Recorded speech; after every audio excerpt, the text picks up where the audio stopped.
안녕하세요. 오늘은 마르틴 루터 21번째 이야기를 나눠보도록 하겠습니다. 놀랍게도 또 이런 이야기에 대해서 관심을 기울이고 듣고 하시는 분이 있으신 것 같아서 나누게 되었습니다. 원래는 성탄절이니까 쉬려고 했는데 또 이제 듣고 싶은 분도 계셔서 감사하는 마음으로 이제 나누게 되었습니다. 그런데 안타깝게도 오늘 나눌 내용은 이제 루터가 이제 잘못을 하는 이제 그런 내용을 나누게 됩니다. 하지만 이 성탄절에 그런 걸 나눈다 하더라도 인간은 잘못하지만 여전히 그의 아들을 보내시고 은혜를 베푸시는 하나님께 주목하면 더 좋지 않을까 라는 생각으로 이제 나눠보도록 하겠습니다.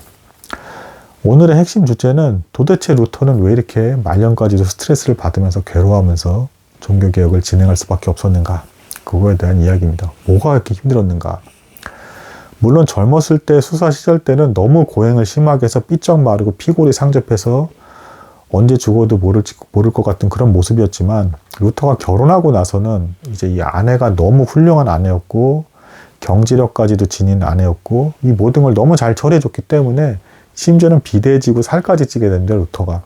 그래서 성인병 증세로 이제 추정되는 것들도 생기기도 하고, 또 이제 앉아서 너무 작업을 하다 보니까 물론 이런 것도 있긴 했습니다. 구약 성경까지 번역을 하다 보니까 그 과정에서 막 변비도 너무 심하게 생겨서 막 그 변이 돌같이 났다라고 해요. 그래서 피가 막 나오면서 막 힘들게 막 변을 봤다라고 합니다. 뭐 스트레스를 받는 거랑 결합이 돼서 이렇게 된 건데, 그런 또 교통도 겪기도 했고요. 뭐 스트레스의 요인으로 따지자면 뭐 주변에 수없는 이제 반박과 뭐 제세례파와 뭐 상징설과 뭐 기타 자신과 의견이 다른 사람들과 어떤 논박, 그리고 자신과 신앙 노선이 같았던 사람들 중에서도 돌아서서 떠난 사람들이 있었기 때문에 거기에서 오는 어떤 실망감과 충격 뭐 이런 것도 있을 테고요.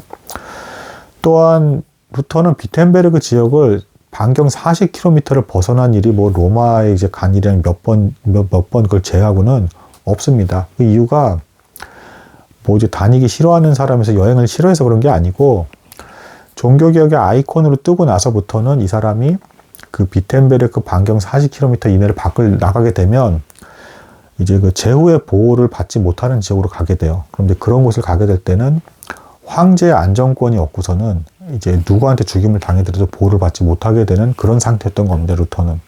황제는 제가 말씀드렸지만 천주교를 지지하는 사람이었다고 했죠. 그 입장이 달랐기 때문에 안정권을 주지 않는 것이죠. 그래서 제후의 보호를 받는 그 지역에만 있어야 됐기 때문에 갑갑하게 그렇게 있어야 됐습니다. 그럼에도 어쨌든 뭐 수도원 하나가 그 사람의 집으로 주어지기도 했고 경제적으로는 부유했어요. 근데 뭐가 이렇게 또 루터를 괴롭혔는가? 뭐 성경 배역, 뭐 이제 번역이나 이런 걸 떠나서 안 가봤던 길을 가는 과정이기 때문에 너무 괴롭던 겁니다. 무슨 얘기냐면, 루터는 이제 교회를 정치와 더 선명하게 분리하려고 하는 개혁을 추진하고 있었어요. 그래서 뭐 전쟁을 해야 되냐 마냐 이것도 이제 제후들이 이제 판단해야 될 몫이라고 이제 분명히 넘겼고요. 결혼에 있어서도 결혼은 이제 교회에서 주관하는 이제 정통 예식 성례가 아니기 때문에 국가가 주도해야 된다. 결혼에 대해서도 우리는 교회에 대해서 교회가 이제 왈가왈가하고 교회 이제 그 명부에 다 결혼사라 한 사람들 이름이 적히고 교회법에서 통치가 되는 것이 아니라, 이 결혼에 대한 문제에 있어서도 제후들이 이제 국가에서 법을 제정을 해서 합당하게 이제 치리를 하고 다스려야 된다. 단 그 법의 근거는 철저히 성경이 돼야 된다. 하나님의 성경의 법을 따라서 이 법을 근거로 백성들에게 잘 이제 관리하고 다스릴 필요가 있다라는 것을 이제 반복적으로 말했습니다. 근데 문제는 뭐냐면, 인간 사회가 얼마나 복잡합니까? 별별 일들이 다 발생을 하죠. 근데 성경에서는 물론 성경에도 법이 있긴 하지만 하나님에 대한 사랑과 이웃에 대한 사랑으로 진리가 억울해지지 않는 범위에서 공평하게 법을 적용하라 라는 큰 틀을 주어지긴 하지만, 뭐 1000년이 지나고 2000년이 지나고 3000년이 지나고 사회가 막 변하고 인간 사회가 다양해지는데 거기에 대해서 하나하나 다 이것을 성경에서 일일이 꼬치꼬치 다 법을 주고 있지는 않단 말입니다. 그러니까 성경의 어느 법에 이 법이 어떤 의도가 있기 때문에 이렇게 적용할 수 있다라는 구체적인 어떤 해석안을 줄 수 있는 사람이 없어요. 그러니까 이 성경의 큰 틀을 놓고 어느 말씀을 이 상황에서는 이렇게 적용해야 됩니다 라는 걸 연결해줘서 이렇게 법을 만들 수 있는 사람이 없단 말이에요. 그러니까 어떤 일이 발생하겠습니까? 루터가 제후들에게 알아서 국가에서 하라라고 말은 했지만 제후들이 정작 이 성경을 그렇게까지 깊이 있게 이해하고 있는 상태도 아니었고 이 법을, 그러니까 이 성경의 수많은 법 중에서 그럼 어떤 거를 근거로 해서 어떤 법을 만들어야 되냐, 이건 너무 이제 복잡한 과정이었단 말이죠. 그래서 루터에게 질문이 사방에서 쏟아져 들어오기 시작을 합니다. 오늘날에는 이미 국가가 모든 법이 얼마나 체계적으로 잘 짜여져 있습니까? 국가가 다 돼 있죠. 스스로 다 알아서 다 판정도 하고, 뭐 이럴 땐 이혼이 가능하고, 뭐 위자료는 어떻고, 뭐 어떤 범죄에서는 뭐 이렇게 해야 되고, 국가에서 알아서 하잖아요. 근데 이때 당시만 해도 1500년대였기 때문에 그럼 하나님의 법을 근거로 우리는 어떤 법을 세우고 어떻게 다스려야 돼? 라는 것에 대해서 사방에서 루터에게 쏟아질 수밖에 없는 겁니다.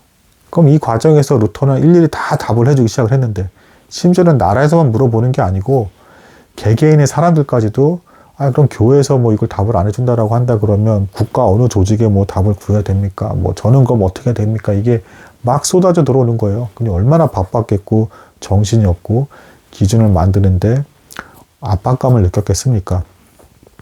그러다 보니까 루터가 그럼 이제 하나하나 다 답을 해주는데 문제는 뭐예요? 루터가 기계가 아니죠. 뭐 인공지능 AI도 뭐 오류가 나온다라고 하는데 하물며 그럼 이 복잡한 미묘한 것들을 답을 해주는 과정에서 뭔가 공평성이 어그러져 보이는 듯한 어떤 그런 답을 루터가 안 했겠냐고요. 실수를 아두게 했겠죠. 그래도 자기도 모르게 감정 기복에서 왔다 갔다 하는 상태에서 어쩐 땐 이렇게 또 글을 쓰고 어쩐 땐 이렇게 글을 쓰고 하니 답이 일치되지 않고 뭔가 상황에 따라서 이게 바뀐 것 같은 어떤 답을 준 것 같은 어떤 루터의 서신서들이 의외로 생각보다 많았단 말입니다. 그런 과정에서 또 혼란이 발생하게 되는, 루터의 또 실수가 고스란히 자신의 또 평판을 떨어뜨리기도 하는 뭐 이런 일들이 막 발생을 하기 시작을 했습니다. 그러니까 얼마나 괴롭겠습니까? 한번 이제 몇 가지 예를 한번 거기에 대해서 나눠보겠습니다. 인간이 아무리 애쓰고 열심히 해도 인간의 한계이기 때문에 벌어지는 어떤 불쌍한 상황이라 볼 수가 있겠습니다. 첫 번째 예로 이제 그 루터가 이건 분명히 잘못을 한 건데, 헤센백이라는 제후가 있었어요. 이 제후는 이제 그 슈말 칼덴 동맹의 일원, 그러니까 루터를 지지하는 9제후 중에 한 명으로서 적극적으로 루터를 막 지지했던 사람은 아닌데 어쨌든 루터파를 공격하면 안 된다면서 보호해주는 입장을 취하는 그런 제후였습니다.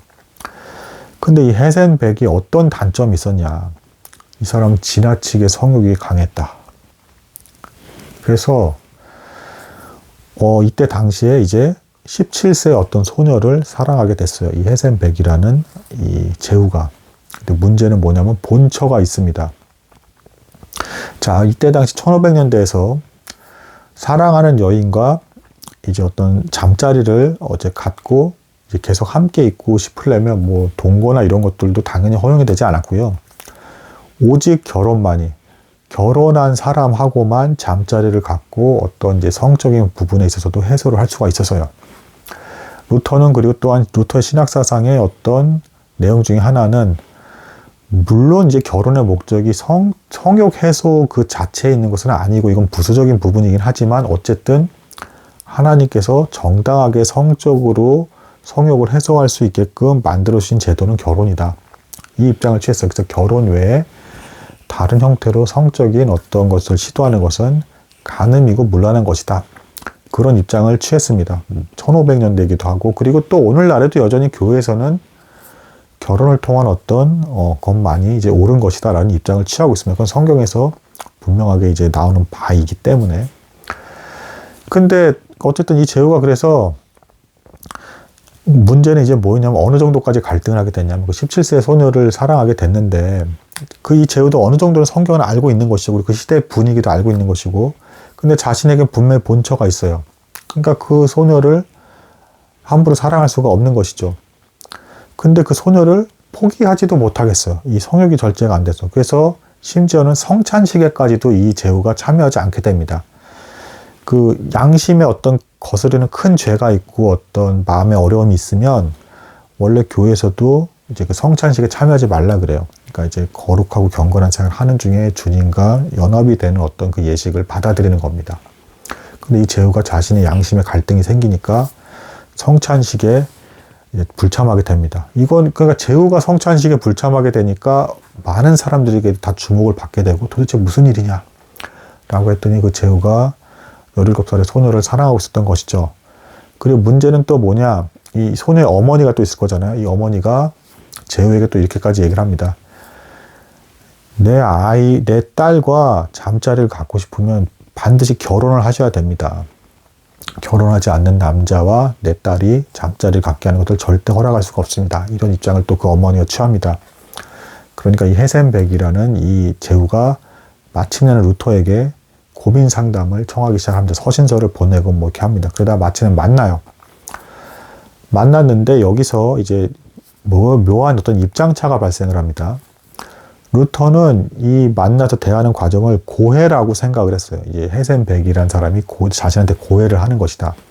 루터는 천주교 전통도 어느 정도 좀 이렇게 남겨두면서 이제 종교개혁을 진행했던 사람이기 때문에 이 제후는 지금 나에게 고해를 하고 있다. 그래서 루터가 말을 하면서 얘기를 합니다.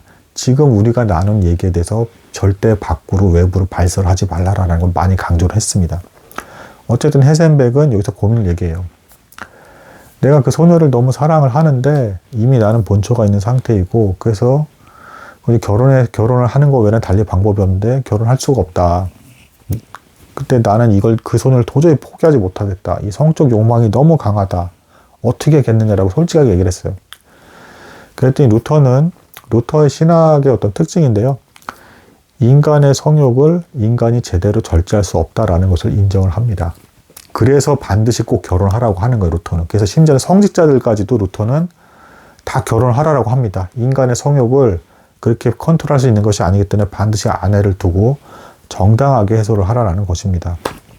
그래서 루터가 그 얘기를 듣고 고민을 하다가 결국에는 마지 못해서 이제 구약의 말씀을 예를 들어서 야곱이 아내가 둘, 그리고 이제 거기에 이제 첩이 둘이 있었잖아요. 근데 이건 이 본문 사실은 오해를 하지 말아야 될 게 야곱이 의도해서 그렇게 된 게 아니라 야곱이 속아서 그렇게 된 겁니다. 이 경우는. 야곱이 일부 다처제를 바랬던 게 절대 아니에요. 그리고 그 아버지 아브라함도 본처 사라만 두었고 나중에 사라가 죽고 나서 이제 또 이후에 또 이제 후처를 얻은 거지 절대 일부 다처제를 야곱이 바랬던 게 아니었습니다. 근데 어떤 그런 것들을 근거로 둬서 좀 확대 해석을 해서 어쩔 수 없는 상황에 의해서 중혼이 허락될 수도 있다라는 입장을 루터가 취합니다. 이 헤센백에 있어서. 그래서 도저히 그렇게 못 참겠으면 당신 보니까 더 큰 범죄를 저질 것 같다. 힘으로라도 뺏을 것 같은 태세인데 그러지 말아라. 그냥 차라리 얘기를 또 들어보니까 이 헤센백의 또 본처가 또 이제 이때 시대 분위기도 한데 본처가 그렇게 착했다라고 합니다. 그래서 나는 당신과 이혼할 수 없다. 차라리 그 소녀를 추가로 맞이할 수 있다라고 한다 그러면 내가 그걸 용납을 하겠다. 이제 본처는 또 이런 입장이었던 겁니다. 그러니까 루터가 듣더니 차라리 더 범죄를 할 바에는 차라리 그냥 그 소녀와 결혼을 하고 중혼을 이번에는 특별히 인정하는 케이스로서 그렇게 몰래 단 진행을 해라. 사람들에게 티를 절대 내지 마라. 그리고 나랑도 오늘 얘기한 것에 있어서 말을 하지 마라. 이런 입장으로 어쩔 수 없이 중혼을 허락을 하게 된 겁니다.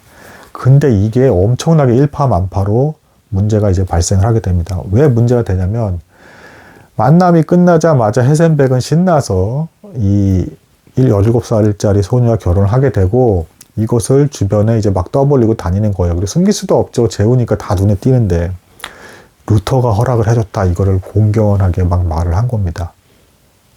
그러니 이 말을 들은 사람들이 특히 종교개혁자들은 엄청난 충격에 빠지게 됩니다. 루터 당신 어떻게 중혼을 허락할 수가 있는 것이냐.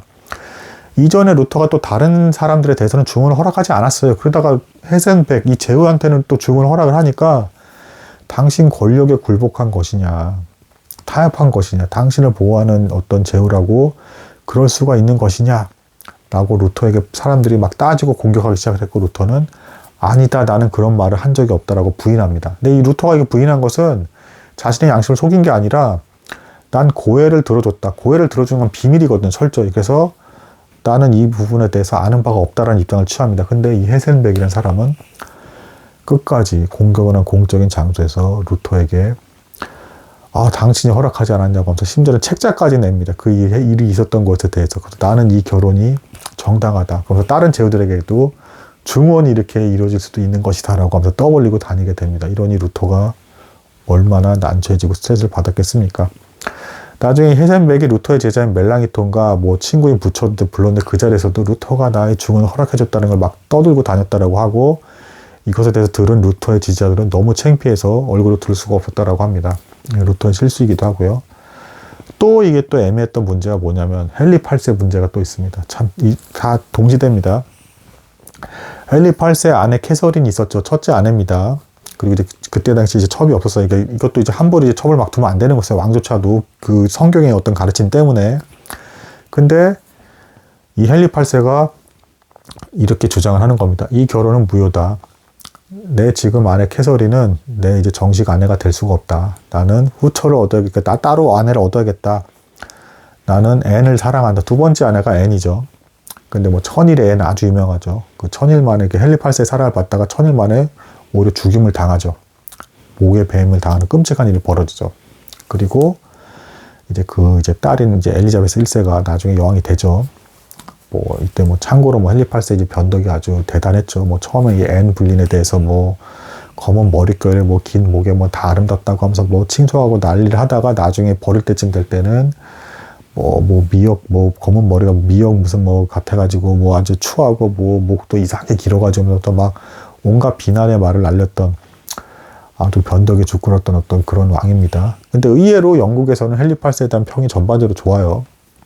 과감하게 뭐 종교 뭐 이제 카톨릭과도 결별을 했고 뭐 이제 어떤 국가에 대해서도 전쟁에도 승리한 부분도 있기도 하고 해서 뭐 영국에서 막상 그렇게까지 평이 최악은 또 아닙니다. 의외로. 근데 아무튼 이 헨리 8세가 첫째 그 캐서린 나의 이제 본처와의 결혼은 무효다라고 이제 말했는데 이것도 대단히 애매했어요. 왜 그러냐면 이 캐서린이 헨리 8세 입장에서는 죽은 형의 아내입니다. 그러니까 이거를 이제 왜 근데 그 이제 죽은 형의 아내와 결혼했냐면 구약 시대에 이런 게 있었어요.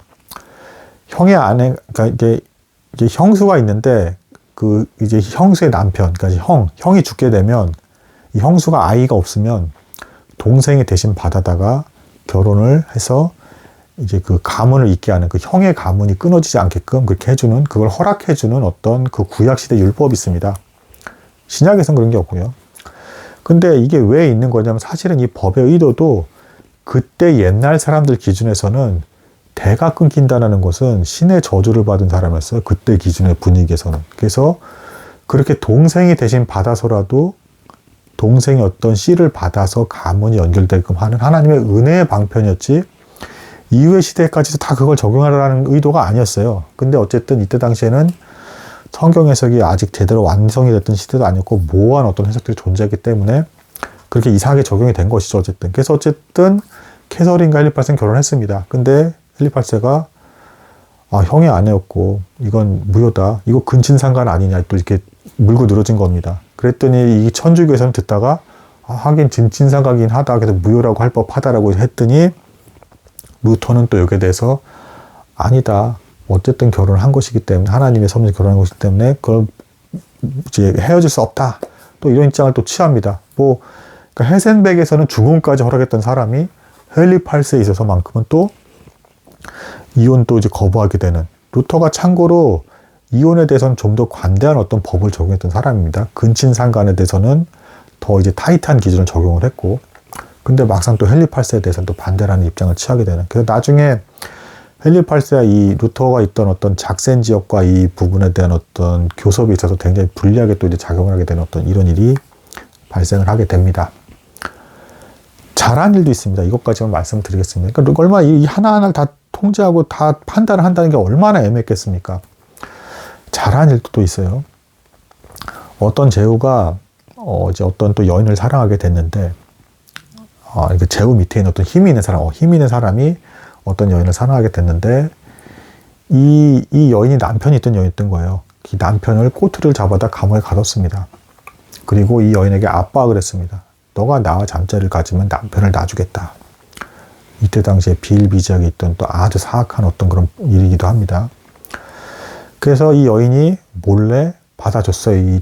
이 사람을, 이 남자를, 이 권력가를 받아줬고, 그러고 어쨌든 남편이 돌아오길 바랬는데, 이 사악한 권력가는 남편을 사형시킨 뒤 목을 빼서, 자, 남편 여기 있다라면서 목을 돌려줬습니다.